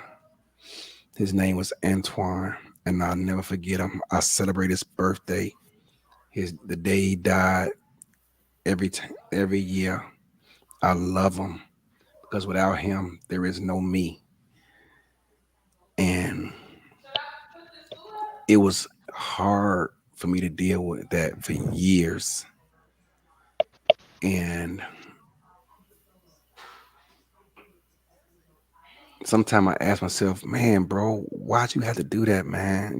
We could have tried to figure a way out, but it wasn't no way out, man. Them bullets was everywhere, and it was just loud, and you can hear them whizzing by, hitting the walls and shit. And I'm like, fuck, man. I'm sorry. I'm like, man, hey, how we gonna get up out of this jam? And he did that. And I will never forget it. His name was Antoine, and I celebrate him every year. I haven't talked to his sister in a while, but for a long time, I paid their bills. I made sure they was good because that brother would, if not from him, y'all wouldn't be looking at me today because we both be gone. And I love him, and I miss him, and I think about him all the time. And I remember when he told me, Eddie, just make something out of yourself and get up out of this.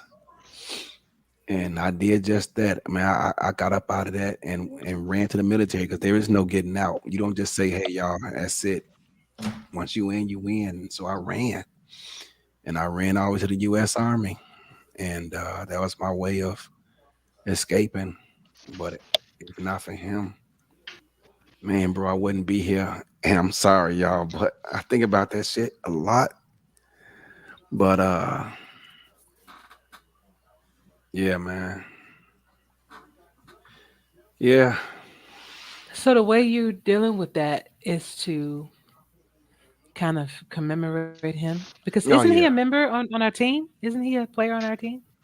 He was at one point, but he hasn't been for a couple of years, seasons now. Yeah, I remember that, but I never knew why.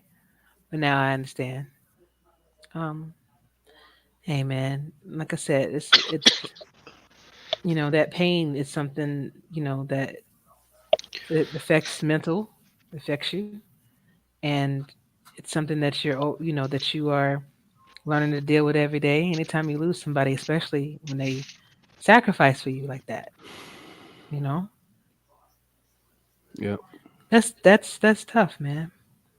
But you did what he said. You made something of yourself. His sacrifice He wasn't in told me vain. I remember one day we was talking, we was chilling, and he said, dog, one day we gonna be on TV. And so when we was at the convention, we was getting interviewed by them people. I thought about that, and it came to mind. Yeah, yeah, and you were. So, man, he's still with you. Just, For you know. sure. But I want to go ahead and move on to my last couple topics because this an hour and 39 minutes. Even though I knew that this was going to go over, and I don't mind because it's something that needs to, need to be expressed. Hey, and we have no swole to to keep our Did time. you, Bo? I want to ask you. I'm I'm sorry. Did you say something? I'm gonna have to go. Okay, gotcha. Uh, No worries. I just got one more question. All right, see you later. Um, bye. So Bo, I want to ask you this. If I can find it. What do you do to appeal to your senses? So if there's a situation to where you are having those days where you are in that funk or you going down that road, and I get Eddie, you can answer this too. Um, how do you appeal to your senses? Is it you listening to something uplifting? Um, is it something? Is it you listening to music? Is it something? Maybe you do some ASMR or something like that. Like, what do you do? Um, it takes a lot to get me down. Um, but I do enjoy music. I'm a very musical person. I enjoy all types of music. Like you said, except for heavy metal, because I can't get with the death metal. But I enjoy all the other types of music. I listen to country, I listen to rap, I listen to rock, I listen to hip hop, you name it. And so a lot of times I listen to music that kind of fits my mood. If I'm feeling mellow, I'll listen to some Mhm. R&B. If I'm feeling like I want to fight somebody, I might listen to some Waka Flocka or 21 Savage or whatever. Gangster Or rap. the baby. I'm feeling like shooting people, I might listen to the baby. Um, so, but I'm a pretty musical person, first of all, but also too, I enjoy sometimes just getting away and being by myself.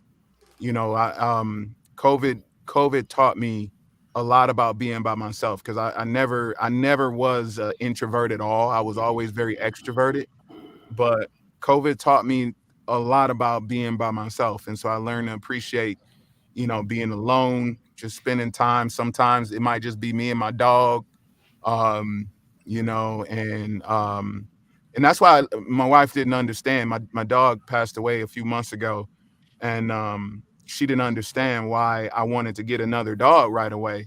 And I'm like, well, sometimes there are things that my dog knew that nobody else in this planet knew because I was able to tell him, and I didn't have to worry about him telling anybody else. Or there was, pains or troubles or things that I was going through that I told him because I knew I could trust him. And he would look at me. I don't know if he understood it or not, but I was able to tell somebody something, and that was helpful for me. And so when he died, I had to get another. My dog is sitting literally right below me right now, on the floor. I got a new puppy, and she didn't understand why I had to get another puppy, but another dog. But it means something to me, because if I don't have anybody else, I have my dog. If everybody else in this world leaves me, my dog won't leave me. And so that's something that I grew up with. My dad was the same way, and it's something that I always feel. So I might, so if I ever need to Hmm. find my peace, sometimes I find it with my dog. I find it in my music. I find it in talking to good friends or people that I trust. Sometimes I find it on a fishing creek by myself. Just different things. Sometimes find it by watching Or stupid. on a fishing boat where everybody just walking back and forth. Nah, I don't mess around with that. I, my feet from this point on are staying on the land when it comes to fishing. I don't mess around. I get on a cruise ship, but I ain't getting on nobody's fishing boat. Y'all not finna have me out there looking like Gilligan. Um, so but yeah, so that's pretty much what I do to find my peace. You know, Yeah. that's me. Or like I said, I might watch a Okay. stupid video Good on stuff. And YouTube. I'm gonna ask Eddie I'm this. famous for doing that. Well, how do you find yours, man? Me? Love it. Hey, I'm a TikToker, so I You love that. I, already I do know. the same thing. Already. Yeah, you. What do you find yourself doing? Um, it depends. Like Yeah, some of the Eddie. stuff, some of the stuff both talked about, I agree with. Sometimes I listen to music, depending on kind of mood I'm in, to get my mind right. Like sometimes when I'm going to work and I know I'm about to deal with people who like to just work your nerves. I listen to trap music, or if I'm winding down, I might listen to some jazz or something like that. Just depends. But sometimes when I need to let off steam, I go for a jog, or I might hit the bag or something like that. Well, I don't really do that anymore. Not like I used to. I used to hit the heavy bag or something, but I ain't did that in a long time, but it just depends, man. What the the mood I'm in, my vibe or whatever. Don't become Tyler Dog and have your pet up there on TV every 5 minutes, man. But Nah, hey, look, this will be the first and last time. This will be the first and last time y'all see her. Oh my The god. only reason why I brought her up here was because I figured y'all knew I was talking about her, and so I just wanted y'all to see who I was talking about. But this will be the last time y'all ever see Harley. yeah, Say, Puppy, she big as hell. Oh, Holly's beautiful. Hey, Holly. I had to look. I had to wake her up to pick her up off the floor. That's why she's looking like that. She's big. Uh-huh. Yeah, she's a big baby. She's only like 4 months, but she's a Great Dane, so she's gonna be big. Oh yeah, yeah. I'm about to say. Anyway, Oh, my heck bad. yeah. Continue. You Eddie, said my puppy. bad. I'm like, you. yeah. You good? That was pretty much it. That's what I. That's That's a what grown I woman. I thought when the dog came up, I thought Eddie was about to do a Grandma Gears live here right now. no.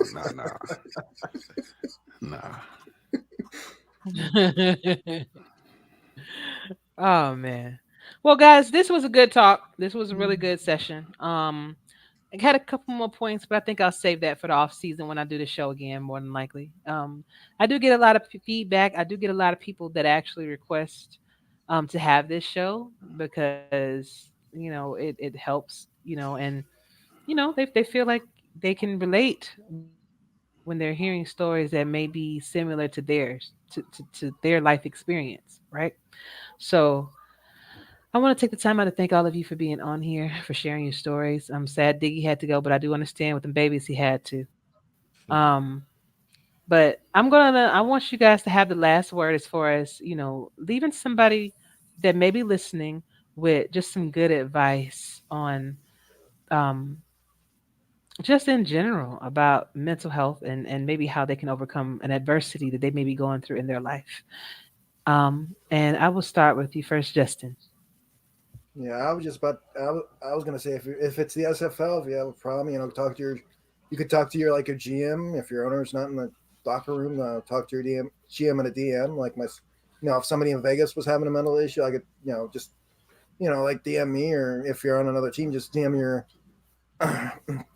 general manager and see if they can help you out, and have a talk with them and see if they can help you out. That's the best way to do it if you're in the SFL.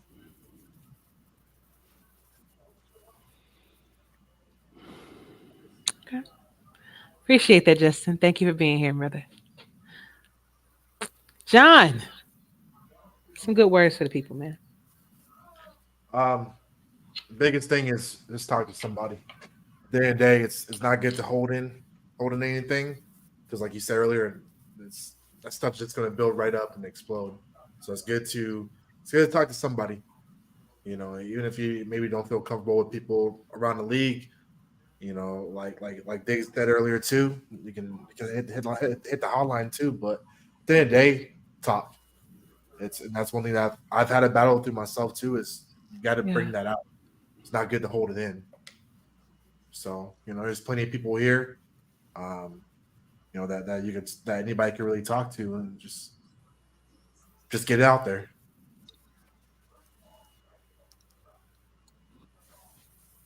Awesome, man. Thank you. I appreciate you, John.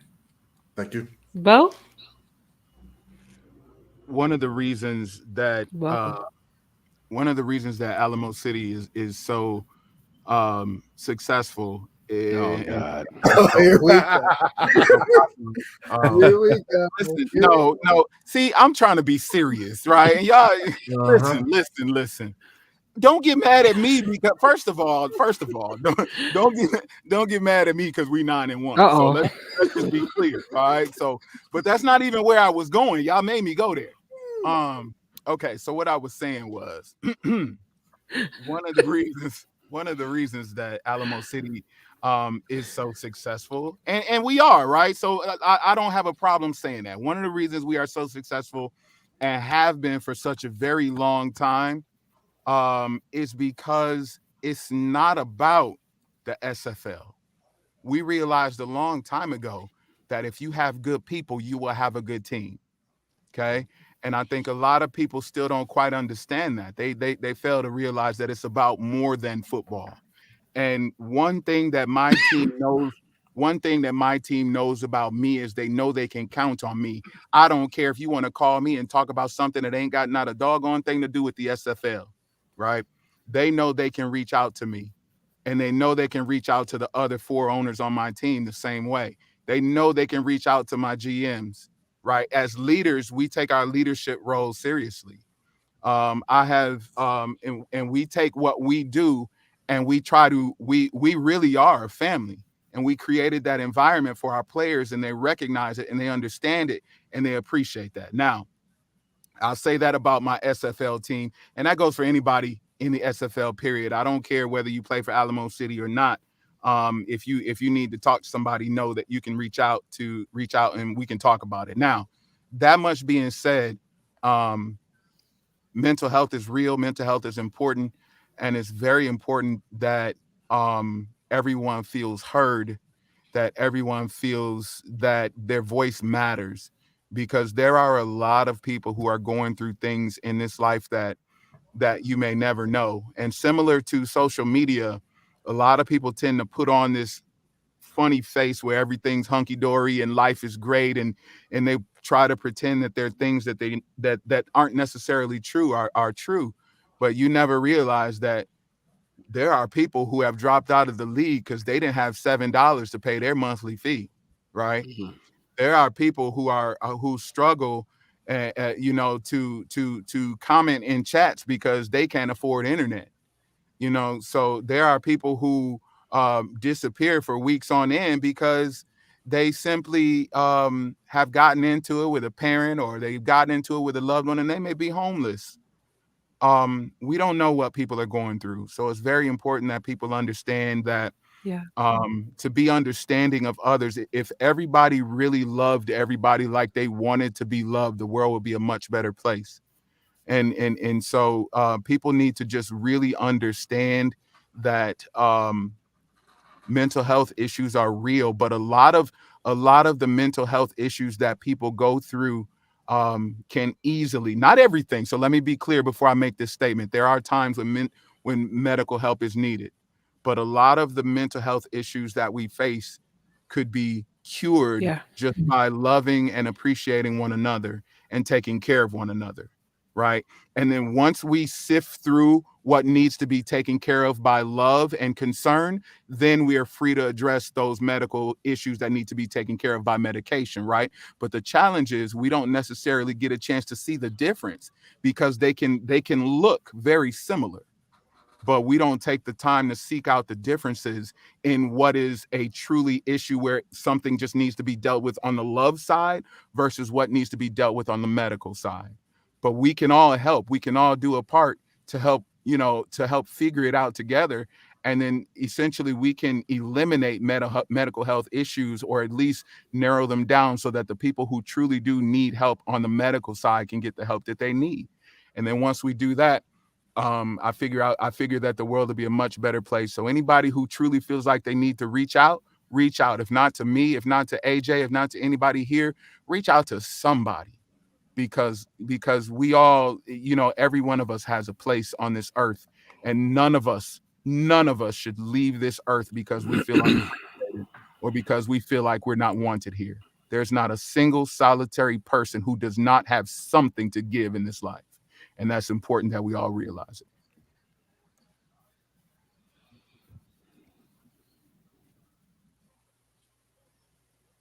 Thank you, Bo. That was beautiful. Appreciate it. Eddie?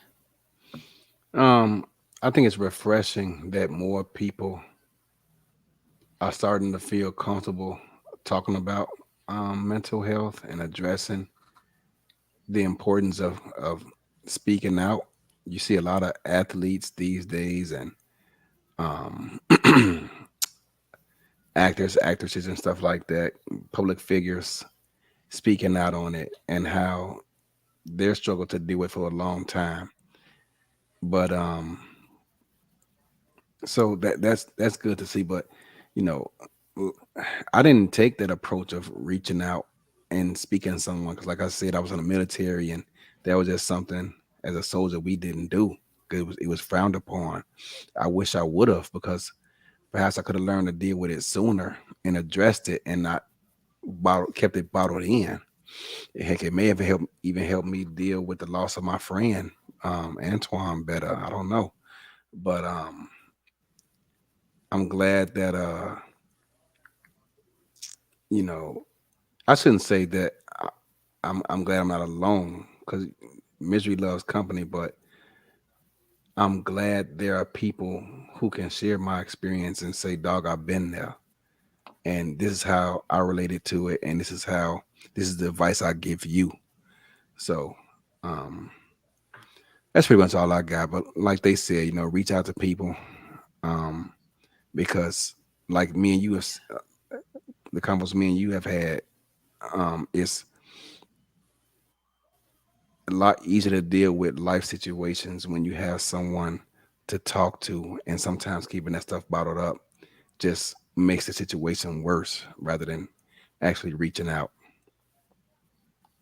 Yep. Hmm. I want to thank all of y'all for taking the time out of your busy days, your busy schedules, being with your family right now, because that's what y'all could have been doing, but you took time out to be here and to hopefully make a positive impact in someone's life by just listening to this conversation. So, thank you. Look at Parker Thomas. What is up, man? You would come when we ended, Parker. But I'm glad you came anyway, man. I'm glad you Tell him he, came. he can watch the playback. What's up, Parker? Um, yeah, you can watch the play. But yeah, so anyway, like I was saying, guys, this means a lot to me that you guys took time out to be here. And I'm sure whomever this touches, um I'm hoping that it touches, them in a manner that it will be a positive influence in their life. So thank you. Now, I'm going to put you guys in the back because I have to say my goodbyes. But if you guys want to stick around, I do have a song that's going to play. If y'all want to stick around, hang out backstage, you can. If you got to go, I totally understand. But I want to thank y'all again, okay?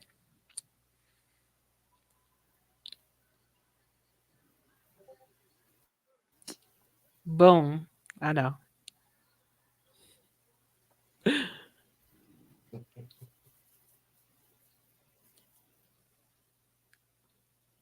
All right. Nothing much. Well, everybody, again, I want to thank you guys for tuning in. I did see, the numbers are fluctuating a little bit. Always watch. You can always watch the playback if you did, like Parker, my buddy. Always watch the. You can always watch the playback. And share. I have some helpful tidbits in the description. Some websites that are geared towards mental health, and explaining what different things are, what you may be having, and things of that nature. So, um, it's important. Wait a minute, I'm almost done. Um, it is important, guys, that you take care of yourselves. Very important. And like all these guys mentioned, just talk to somebody. If it has to be a counselor, if like Bo Martin, he talked to his dog. And that's probably one of your best counselors because he's not gonna say nothing. So but reach out to me, reach out to any of the panel members that you saw. We're here for you guys. So with that, looking forward to bringing you another great podcast next week, y'all. But until then, stay safe, treat each other well, for Diggy, for Eddie, for Bo, for oh my gosh, there's so many. For John and for Justin. See you next week. Peace.